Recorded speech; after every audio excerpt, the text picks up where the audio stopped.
করছেন এবং হাজার হাজার জনতা কিন্তু দেখতেই পাচ্ছেন সকাল থেকে অপেক্ষা করছেন।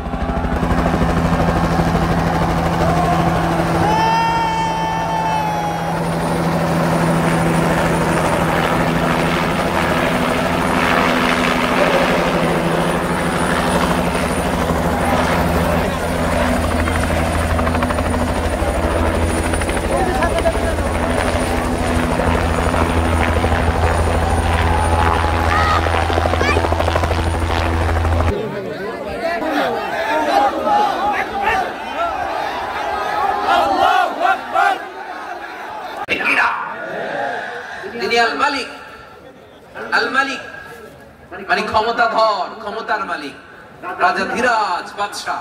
তার ক্ষমতা আর আমাদের ক্ষমতা একরকম নাকি? হ্যাঁ, আমাদের দুনিয়াতে ক্ষমতা অস্থায়ী ক্ষমতা, ঠিক কিনা বলেন? আজ আছে কাল নাই, এরকম না ক্ষমতা? আল্লাহর ক্ষমতাও তো এরকম না, আজ আছে কাল নাই এরকম। দুনিয়াতে দেখবেন কোন দেশের প্রেসিডেন্টের 4 বছরের ক্ষমতার মেয়াদ, কোন দেশের 5 বছরের। আল্লাহর কয় বছরের? 10 বছরের নাকি 20 বছর, 100 বছর। আল্লাহর ক্ষমতার মেয়াদ কতদিন বলেন?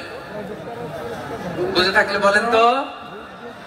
চিরকাল তার ক্ষমতার মেয়াদ। চিল্লায় বলেন ঠিক কিনা? নিরঙ্কুশ ক্ষমতা, একচ্ছত্র ক্ষমতা বলতে যা বুঝায়, এই ক্ষমতা একমাত্র আল্লাহরই আছে। আমাদের ক্ষমতার জন্য আমরা ডিপেন্ড করতে হয়, ওর ডিপেন্ড লাগে, ওই জনমত নেওয়া লাগে, ওই জনগণের কাছে যাওয়া লাগে, ভোট চাওয়া লাগে। এরা ভোট দিলে এরপরে আমরা আসবো, ঠিক কিনা? আবার জনগণ না চাইলে আমরা নাই। আল্লাহর ক্ষমতা কি এরকম? হ্যাঁ, আবার দেখবেন দুনিয়াতে ক্ষমতায় যাওয়ার জন্য জোট করা লাগে। জোট, জোটের রাজনীতি আছে না নাই? জোট হয়, শরিক হয়, এই হয় সেই, নানা ভাবে দুনিয়াতে ক্ষমতায় আসতে হয়। আল্লাহ বলে আমার ক্ষমতার জন্য কারো উপর বিন্দু পরিমাণ আমার ডিপেন্ড করা লাগে না।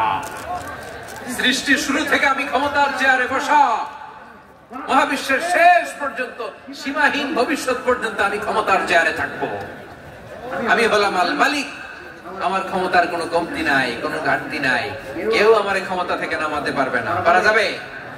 এই যে আমরা ফ্যাসিস্ট সরকারের যে আপনারা নামাই দিচ্ছেন গণ অভ্যুত্থান করে, মনে আছে? 5ই আগস্টের কথা ভুলে গেছেন এত তাড়াতাড়ি? মনে আছে? আছে।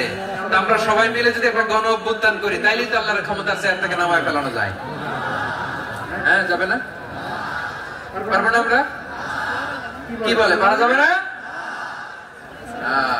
আচ্ছা, আমরা না হয় পারলাম না, জিন জাতি যদি আমাদের সাথে জয়েন করে, ম্যানকাইন্ডের সাথে জিনকাইন্ড, ইফ দে জয়েন আস, সবাই মিলে একটা গণ অভ্যুত্থান, রেভলিউশন, ডেমনস্ট্রেশন, প্রোটেস্ট, সবাই মিলে যদি একটা অভ্যুত্থান করি, তাইলেই তো আল্লাহর ক্ষমতা শেষ।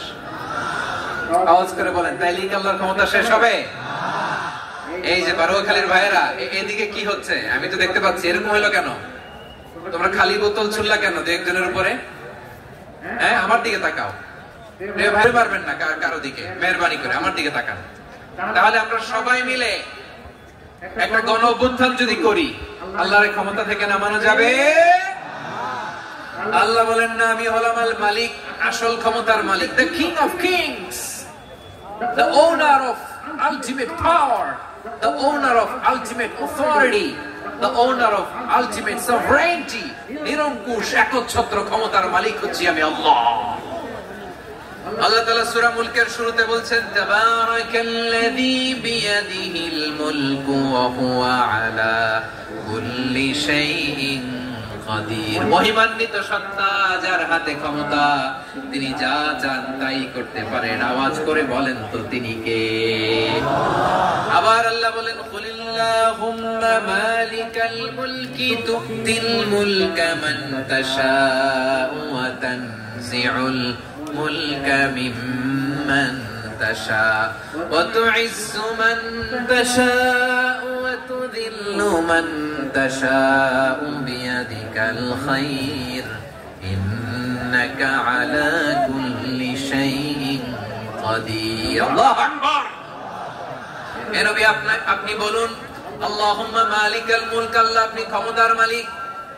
তুতিল মুলকা মান তাশা, যাকে চান তারে ক্ষমতার চেয়ারে বসান। ওয়া তানজিউল মুলকা মিম্মান তাশা, যাকে চান তাকে ক্ষমতার চেয়ার থেকে ছুড়ে ফেলে দেন। তিনি কে? ক্ষমতার চেয়ারে বসায় কে? আবার মনে চায় করে ছুড়ে নিক্ষেপ করেন তিনি কে? আবার আল্লাহ বললেন ওয়ালাম ইয়াকুল্লাহু শারীকুন ফিল মুলকি, আমার ক্ষমতায় কোনো শরীক নাই, কোনো জোট নাই, কোনো পার্টনার নাই, কোনো অংশীদার নাই। আবার আমি চলে গেলে আমার ক্ষমতার দাবিদারও কেউ নাই। আল্লাহু আকবার।